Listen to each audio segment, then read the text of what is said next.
સાયલા મામલતદાર કચેરીમાં ગંભીર બેદરકારી સામે આવી, જેમાં મહત્વના કાગળ અને દસ્તાવેજો રજળતા નજરે પડ્યા હતા.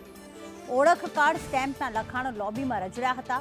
મહત્વના દસ્તાવેજો ખુલ્લામાં રાખવા કેટલા યોગ્ય છે? કોઈ લઈ જાય કે દુરુપયોગ થાય તો જવાબદાર કોણ? જાગૃત નાગરિકોએ આ વિડીયો ઉતારી તેને વાયરલ કર્યો છે.